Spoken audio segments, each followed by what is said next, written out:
안녕하십니까?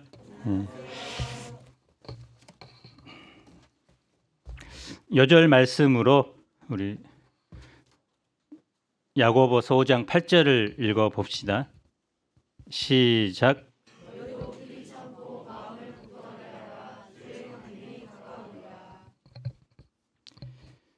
2016년 죽은 미래학자 엘빈 토플러가 생전에 이런 말을 했습니다. 이제 지구촌은 강자와 약자 대신 빠른 자와 느린 자로 구분될 것이다. 빠른 자는 승리하고 느린 자는 패배한다. 이 시대의 대표적인 특징 중 하나가 속도입니다. 느린 것은 경쟁력이 없고 좋지 않는 것이라고 말합니다. 기다림을 낭비라고 말합니다. 그러다 보니 기다림을 싫어합니다. 뭐든 빨리빨리 당장 그 결과를 봐야 하고 참는 것을 못합니다. 기다림, 인내라는 덕목이 점점 더 매력을 잃어갑니다. 우리는 원하지 않는 환경에 처할 때 또 뜻하지 않는 고난 중에서 어떻게 반응합니까? 제1부 울어라 1절로 6절입니다. 1절을 형제분들이 읽어보겠습니다. 시작.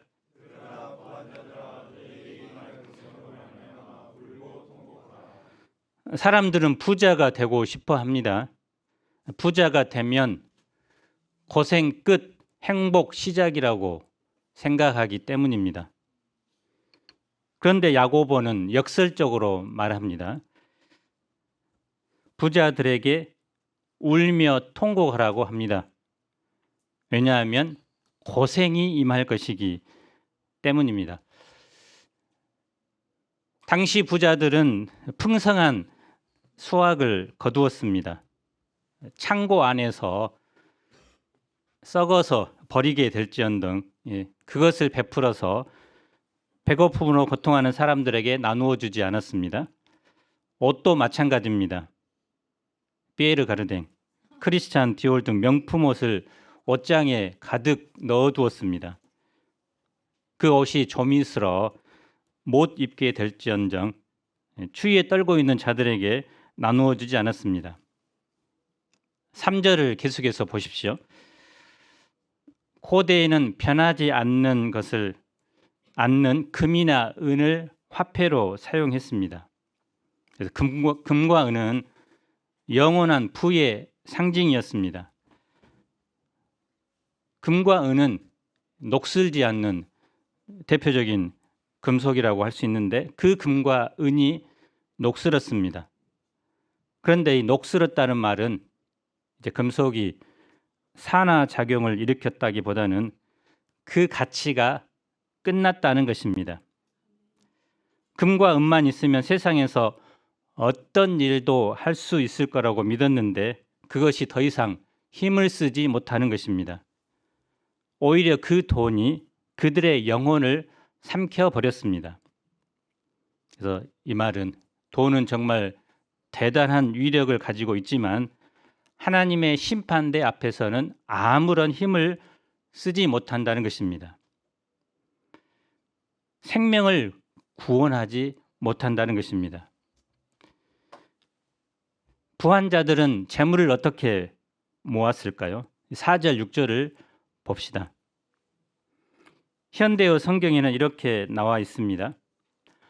여러분이 여러분의 농장에서 일한 노동자들의 노임을 착취하였습니다. 그들의 아우성 소리를 들어보십시오. 그 아우성 소리가 만군의 주님의 귀에까지 들렸습니다. 여러분은 이 세상에서 가진 변덕을 다 부리고 쾌락과 만족을 누리며 마음을 욕심으로 살찌웠지만 결국은 도살장으로 가는 길을 마련할 뿐입니다. 여러분은 자기 방어조차도 할 힘이 없는 선량한 사람들에게마저 죄를 뒤집어 씌워 죽였습니다. 그들은 마땅히 줘야 할 임금을 주지 않으므로 부를 축적했습니다. 주지 않았다는 이 단어는 다른 뜻으로 훔친다, 속인다는 의미가 있는데요. 마땅히 줘야 될 것을 주지 않는 것은 훔치는 것과 같다는 것입니다. 도둑질은 원래 일반적으로 없는 사람이 있는 사람의 것을 빼앗는 것을 말하죠. 그런데 가진 사람이 없는 사람의 것을 빼앗는 것도 도둑질입니다. 당시 부자들이 가난한 사람들에 대해 그렇게 한 것입니다. 그러면 가난한 사람들은 어디에 하소연할 데도 없었습니다. 구약의 율법을 보면 하나님은 임금 체납에 대해 엄격하게 말씀하십니다. 대표적인 구절이 레위기 19장 13절입니다. 너는 내 이웃을 억압하지 말며 착취하지 말며 품꾼의 삭슬 아침까지 밤새도록 내게 두지 말며라고 나와 있습니다. 당시 사람들은 하루 벌어 하루 먹고 살았던 사람들이 대부분입니다.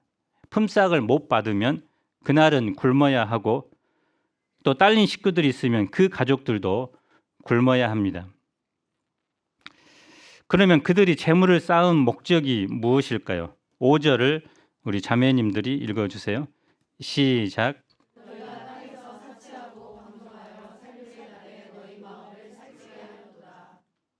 그들이 재물을 쌓은 목적이 자신이 원하는 삶, 또 쾌락을 즐기기 위해 모았던 것입니다. 그들은 사치스럽고 방탕하게 살았습니다. 그래서 화려한 보석으로 몸을 꾸몄습니다. 그래서 귀한 음식을 먹기 위해서 이곳저곳 찾아다니고 계절마다 다른 집에서 살기도 했습니다. 그래서 이 모든 것들이 마음을 살찌게 하는 것, 곧 자기 만족을 위한 삶이었습니다. 다시 1절을 우리 다 같이 읽어봅시다. 시작.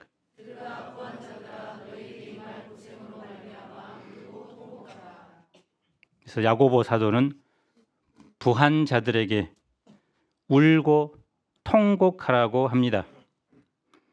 이 말은 구약의 선지자들이 백성들에게 외쳤던 메시지였습니다. 이사야 13장 6절에 보면 너희는 애곡할지어다. 여호와의 날이 가까웠으니 전능자에게서 멸망이 임할 것이미로다. 또 에스겔 21장 12절에 보면 인자야 너는 부르짖어 슬피 울지어다. 이것이 내 백성에게 임하며 이스라엘 모든 고관에게 임함이로다. 심판의 하나님이 계신다는 것은 이 세상의 모든 가치를 바꿔놓습니다.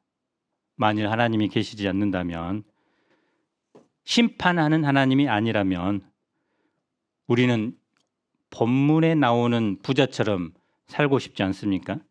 재물을 축적하고 나를 위해 쓰고 그것으로 기쁨을 누리는 것, 이것은 세상 사람들이 선망하는 삶입니다. 모두가 꿈꾸고 바라는 삶입니다.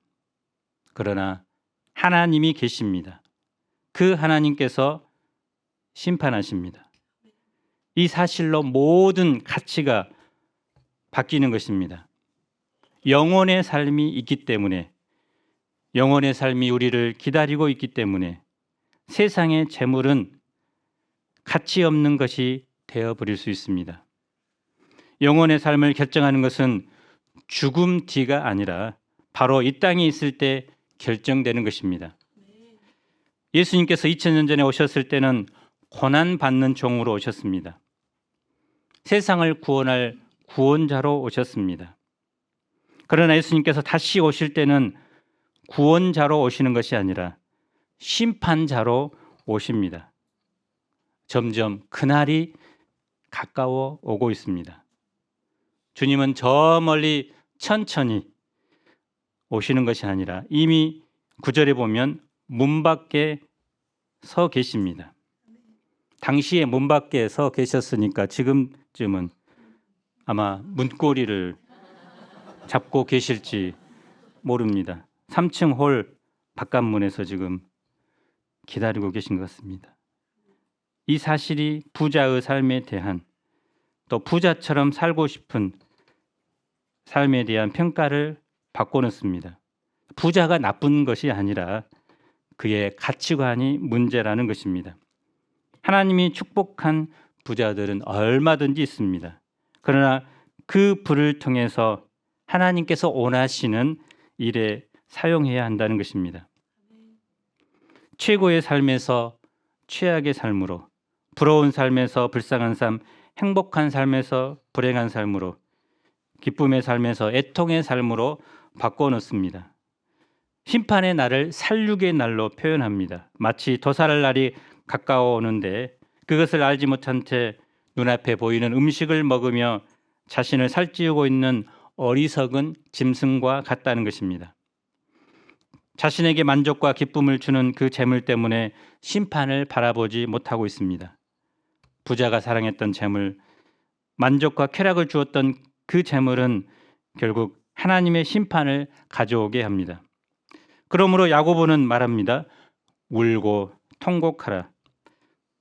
여러분은 이제 자기 재산 또 통장을 보면서 나는 부한 사람이 아니라고 생각할지 모릅니다.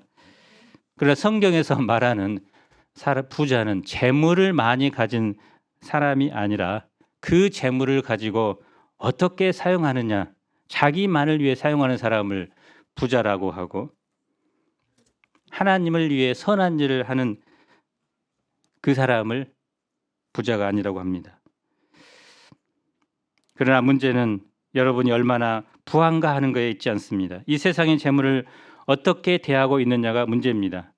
하나님은 돈이 많은 자를 심판한다고 하지 않습니다. 그가 가치를 두었던 것이 무엇인지, 그가 어떻게 재물을 모으고 사용했는지 그 재물에 대한 태도를 통해 그를 심판하십니다. 하늘의 재물을 쌓는 것보다 이 땅에 재물을 쌓는 것에 우선순위를 혹시 두고 있지는 않습니까? 나의 시간을 온전히 이 땅의 재물을 쌓는 것에 투자하고 있지는 않습니까? 하나님의 심판에 대한 말씀은 심판이 임할 것이니 그런 줄 알아라 하는 의미가 아닙니다. 그 심판이 확실한 것을 알고 회개하고 돌이키라는 것입니다. 야고보가 부한 자들에게 경고하는 목적도 그것입니다. 이제 더 이상 부한 자들아 이 땅에 가치를 두고 살지 말고 너희들이 축적한 그 재물을 풀어서 가난한 자들을 또 하나님이 원하시는 선한 사업에 힘쓰라는 것입니다. 믿는 자답게 이 땅의 것을 영적인 눈으로 바라보고 하나님을 위해 살라는 것입니다. 둘째, 참으라 7절로 12절입니다. 다 함께 7절을 읽어봅시다. 시작.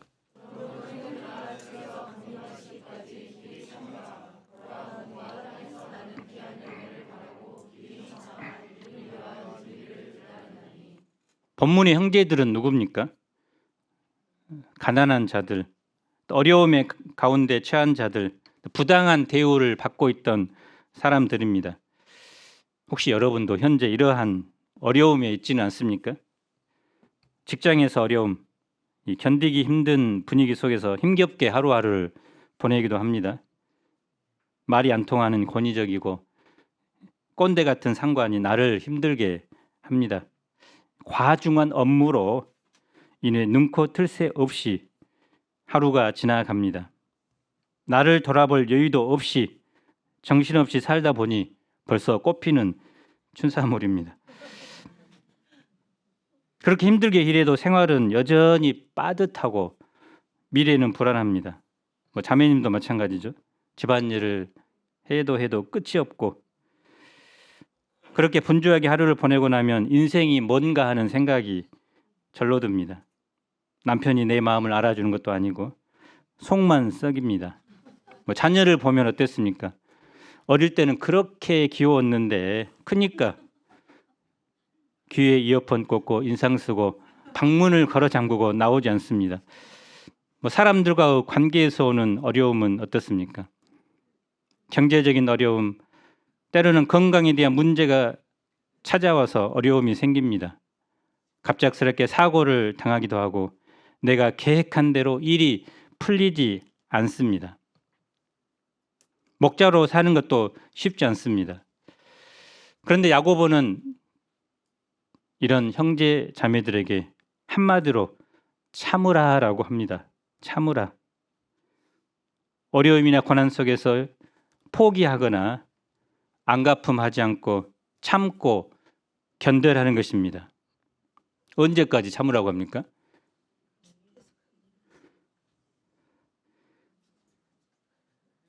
그러네요. 주님께서 강림하실 때까지. 예수님은 본래 하나님이셨지만 우리의 죄와 죽음을 해결하기 위해서 육신의 몸을 입고 이 땅에 오셨습니다. 그리고 십자가에서 우리 대신 죽으시고 죽은 자 가운데서 사흘 만에 살아나셨습니다. 40일 동안 세상에 머물면서 제자들에게 부활 신앙을 심은 후에 승천하셨습니다. 그리고 사도행전 1장 11절에 이렇게 약속하셨습니다. 너희 가운데서 하늘에 올리우신 이 예수는 하늘로 가심을 본 그대로 오시리라. 예수님은 세상의 심판장으로 다시 오십니다. 그러면 이 세상은 끝이 나고 하나님의 나라가 임하게 됩니다. 예수 믿는 우리는 이 하나님 나라에서 영원토록 삽니다. 주님이 다시 오시기 전에 우리의 생명이 끝나면 우리는 하나님 나라에 가게 됩니다. 주의 강림하시기까지 참으라 하는 것은 우리가 주님의 재림을 바라보면서 끝까지 참으라는 것입니다. 또 우리의 생명이 다할 때까지 참으라는 뜻이기도 합니다. 그래서 믿음으로 산다는 것을 다른 말로 정의해 보면 일생 동안 참는 것입니다. 쉽지 않죠? 그래서 본문에는 농부가 열매를 바라며 참는 것으로 비유합니다. 농부는 귀한 열매를 바라고 씨를 뿌립니다. 그래서 이 씨가 열매를 맺기 위해서는 두 종류의 비가 내려야 합니다. 이른 비와 늦은 비입니다. 이른 비는 싹을 나게 하고 늦은 비는 풍성한 수확을 맺게 합니다. 그런데 이 중요한 비가 농부가 원하는 대로 내리지 않습니다. 비가 내리는 것은 전적으로 하늘의 뜻입니다. 농부가 할 수 있는 것은 무엇입니까? 다만 기다리는 것이죠. 농부는 열매를 기다리면서 배고픔도 참고 불신도 참고 힘든 것도 참습니다. 겉으로 태어나도 속으로는 얼마나 걱정이 많습니까? 비가 안 오면 어쩌나, 싹이 안 나면 어쩌나, 열매가 안 맺히면 어쩌나. 그래서 이런 걱정 중에도 근본적으로 농부는 잘 참습니다. 8절을 우리 다 함께 읽어봅시다. 시작.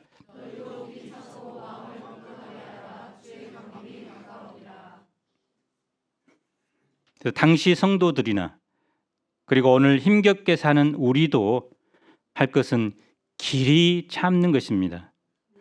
농부가 참다 보면 시간이 가고 이른 비가 내리고 늦은 비가 내려 마침내 열매가 맺습니다. 인내는 하나님의 시간에 대한 믿음입니다. 농부가 크고 작은 어려움 속에서도 끝까지 참을 수 있는 것은 열매에 대한 소망 때문입니다. 우리가 참는 것도 무엇입니까? 주님께서 반드시 오신다는 믿음이 있기 때문입니다. 주님이 오시면 내가 겪는 현재의 고난을 해결해 주십니다. 나를 위로하시고 나에게 영원한 하나님의 나라를 유업으로 주십니다. 이 소망은 어떤 어려움도 참게 하는 힘이 됩니다. 사무엘 베게트의 작품 고도를 기다리며라는 작품이 있습니다. 고도는 막연한 인물 또는 신을 상징할 수 있는데 거기에 두 주인공 에스트라곤과 블라디미르라는 사람이 있습니다. 이들은 고도의 정체에 대해 전혀 아는 바가 없음에도 불구하고 기다립니다. 근데 그 기다림은 무려 50년 동안이나 계속됩니다. 더욱 기막힌 것은 그 50년 동안 일어나는 일들은 일상의 반복으로 인해 지루하고 따분한 것뿐입니다. 어느 날 에스트라공이 나무 아래에 앉아 이렇게 중얼거립니다. 아무 일도 안 일어나고 아무도 안 오고 아무도 안 떠나고 참 지긋지긋하군. 우리에게 확실한 것이라고는 우리가 오늘도 고도를 기다린다는 것 뿐이구나. 그들은 이 기다림을 위해 수많은 것을 참고 또 참습니다. 그렇지만 그들의 기다림은 희망 없는 희망, 비극적 희망으로 끝이 납니다. 작가는 당시 2차 세계대전 이후의 암담한 현실에서 비롯된 절망감을 표현하고자 했습니다.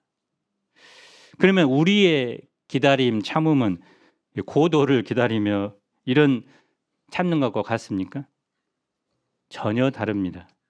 우리의 참음은 희망 없는 희망이 아니라 희망 있는 희망입니다. 우리가 복음 사역을 섬기면서 이런저런 아픔 중에도 참는 것은 그냥 체념적으로 참는 것이 아닙니다. 운명적으로 참는 것도 아닙니다. 오직 소망 중에 참는 것입니다. 우리의 수고와 헌신을 통해서 캠퍼스에 심어진 복음의 씨앗이 싹이 나고 열매 맺을 날을 소망하며 참는 것입니다. 무엇보다 주님이 반드시 오시고 주님께서 우리의 모든 수고와 헌신을 갚아 주실 것이기 때문입니다. 우리가 참을 때 해서는 안 되는 일이 무엇일까요? 구절을 보면 원망하는 것입니다. 어려움을 당할 때 우리는 쉽게 다른 사람을 원망합니다. 저 사람만 없었더라면 아무런 문제 없었을 텐데 지금 내가 이렇게 힘든 것은 바로 너 때문이야. 이렇게 우리는 서로를 정죄하며 잘못을 떠넘기며 어떻게든 책임을 회피하고자 합니다. 원망하는 것은 하나님을 신뢰하지 못하는 데서 나오는 것입니다. 우리가 원망할 때 그 원망은 결국 하나님을 향한 원망입니다. 우리는 심판주 되시는 우리 주님께서 문 밖에 서 계신다는 것을 늘 기억해야 합니다. 그리고 때가 되면 그분이 그 문을 열고 들어와서 우리의 삶을 평가하실 것입니다.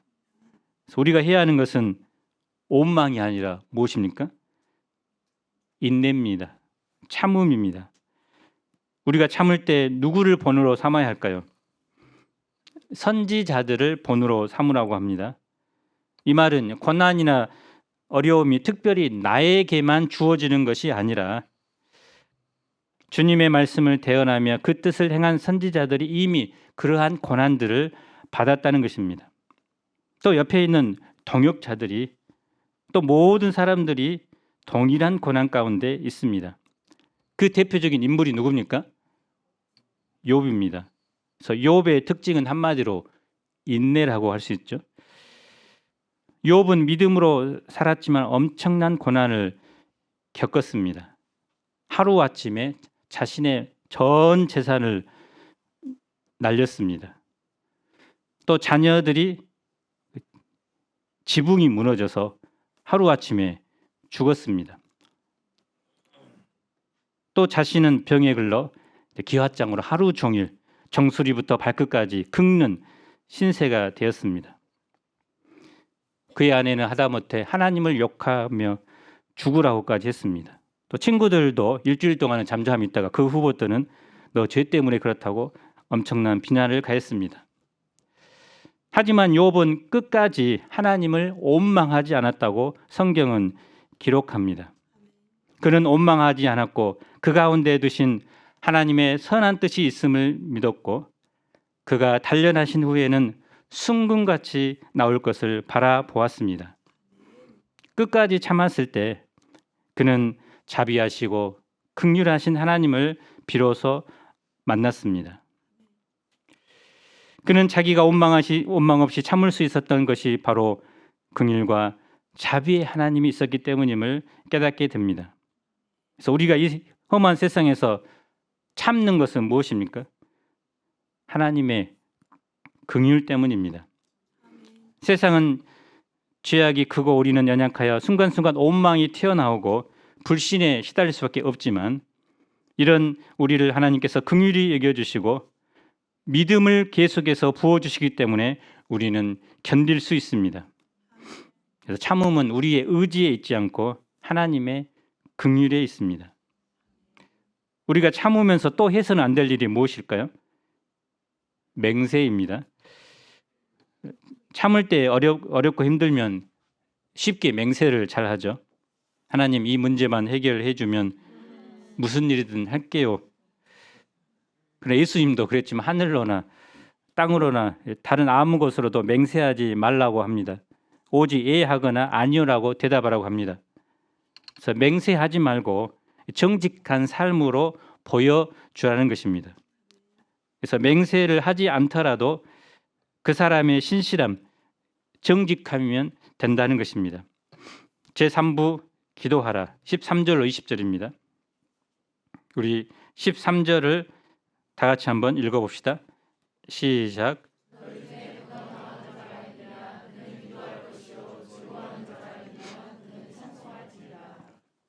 고난을 겪을 때 할 두 가지 것이 무엇이라고 합니까? 기도 그리고 찬송입니다. 어떤 사람이 왕이 되었습니다. 왕이 된 후에 그는 어떤 현자를 찾아가서 어떻게 정치를 해야 하는지 묻습니다. 그러자 현자는 두 개의 쪽지를 주면서 하나는 고난을 당할 때 펴보고 또 하나는 즐거울 때 펴보라고 합니다. 왕이 된 어느 날 이웃 나라에서 적이 쳐들어왔습니다. 처음 만나는 전쟁 앞에서 힘을 다해 싸웠지만 역부족이었습니다. 전혀 전쟁에서 이길 승산이 없어 보이고 이제는 나라가 망하고 자신은 죽을 것 같았습니다. 그때 왕은 현자가 준 쪽지를 펴봅니다. 그 쪽지에는 이렇게 쓰여 있었습니다. 곧 지나갈 것이다. 왕은 힘을 내어 전쟁에서 승리합니다. 그래서 전쟁에서 승리하자 나라는 평화가 옵니다. 신하와 백성들도 왕을 인정하고 존경합니다. 왕은 기쁨이 충만했습니다. 왕은 이때 다른 쪽지 하나를 뜯어봅니다. 거기에 무엇이라고 적혀 있었을까요? 이것도 곧 지나갈 것이다. 이것을 읽고 왕은 겸손하게 정치를 잘했다고 합니다. 솔로몬 왕이 지은 전도서의 핵심이 무엇입니까? 오늘 찬양했죠. 이 또한 지나가리라. 그래서 우리에게 당한 고난 또는 즐거움도 영원한 것이 아닙니다. 잠깐이라는 것입니다. 이것을 알고 우리는 고난의 때는 기도로 극복하고 기쁨의 때는 하나님을 찬송함으로 겸손해져야 합니다. 그들은 특별히 어떤 고난을 겪고 있었을까요? 14절을 읽어봅시다. 시작.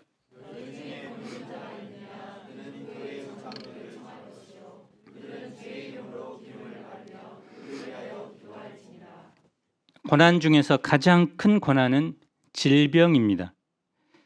아플 때처럼 힘들고 슬플 때도 없습니다. 그래서 해서는 안 되는 헌맹세를 합니다. 그러나 그때 어떻게 해야 할까요? 교회의 장로를 불러서 기도해야 합니다.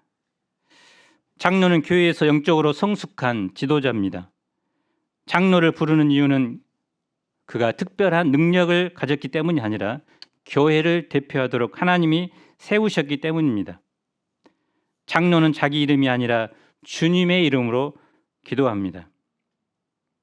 그래서 이 믿음의 기도는 결국 병자를 구원합니다. 육체적인 병자도 있고 요즘은 영적인 병자들이 너무나 많습니다.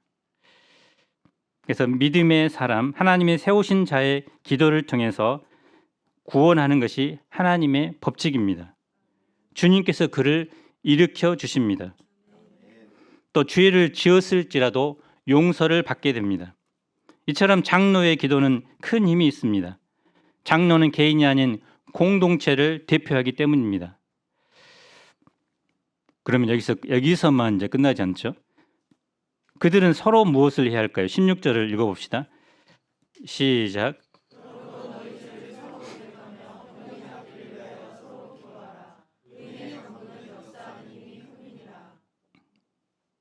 그래서 장로만 이제 신방 와서 기도한 것이 아니라 이제는 교회 성도들끼리 동역자들끼리 서로 고백하며 무엇을 고백하라고 합니까? 우리는 어떻게 죄를 고백합니까? 소감을 서로 발표함으로 어려움을 서로 나누죠. 또 병이 낫기를 위해서 서로 중보 기도합니다. 그래서 서로 기도하라. 의인의 간구는 역사하는 힘이 큼이니라. 그래서 우리는 이것을 믿고 자주 둘씩 기도를 합니다. 이것이 서로를 위한 기도입니다. 특히 아픈 몸이나 아픈 문제를 가지고 있을 때 서로 기도할 때 역사하는 힘이 큽니다.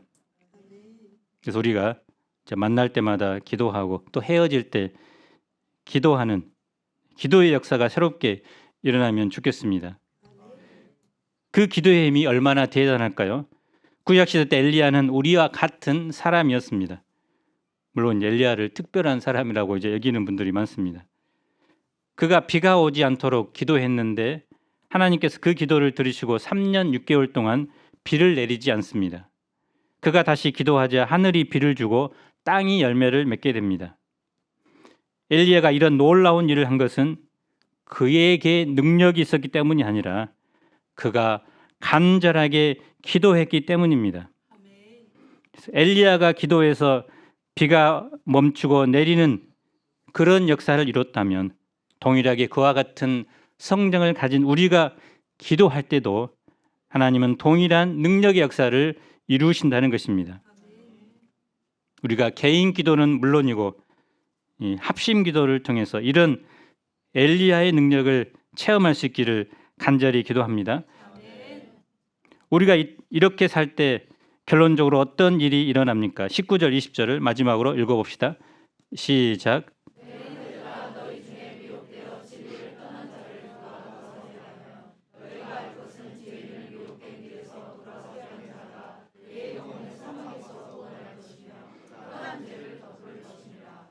미혹되어 진리를 떠난 자는 믿음으로 살다가 힘들어서 세상으로 가버린 사람입니다. 믿음의 길을 간다는 것이 쉽지 않기 때문입니다. 그래서 믿음의 세계에서 주는 메리트가 별로 없다고 생각하기 때문입니다. 그래서 버텨보다가 무너집니다. 그리고 돌아오고 싶어도 돌아오지 못합니다. 그래서 이런 자들에게는 목자가 필요합니다. 다시금 찾아가서 그들의 연약함을 이해하고 감당해 줄 목자가 필요합니다. 이들을 진리로 돌이킬 때 그 영혼을 사망에서 구원하는 것이며 허다한 죄를 덮는 것입니다. 우리가 한 사람을 예수님께 돌아가게 하는 것이 생명을 살리는 일입니다. 이제 신학기가 시작되었습니다. 믿음에서 떠난 자들도 있고 아예 믿음의 길에 들어서 있지 않은 많은 영혼들이 있습니다. 우리가 예수님의 마음을 품고 그들을 주님께로 돌아가게 하는 역사에 귀하게 쓰임 받을 수 있기를 기도합니다. 성숙한 사람은 소망 중에 참습니다. 참는다는 것은 어려움이 있어도 원망하거나 맹세하지 않는 것입니다. 오히려 적극적으로 기도하며 영혼들을 주님께로 돌아오는 삶을 사는 것입니다.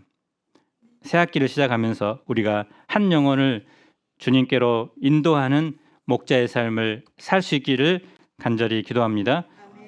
제가 기도하겠습니다. 하나님 아버지,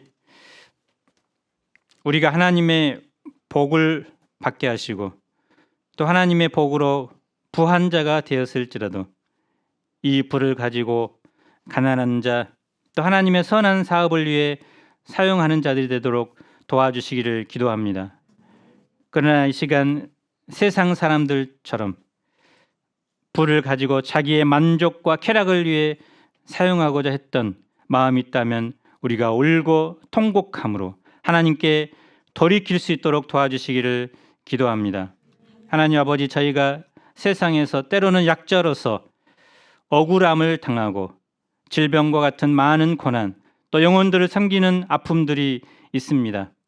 하나님, 우리가 이때 원망하지 않고 또 헛맹세하지 않고 주님의 강림하시기까지 끝까지 인내할 수 있도록 도와주시고 주님이 오실 때 우리의 모든 수고를 갚아주시며 상 주실 것을 바라보고 살아가도록 도와주시기를 간절히 기도합니다.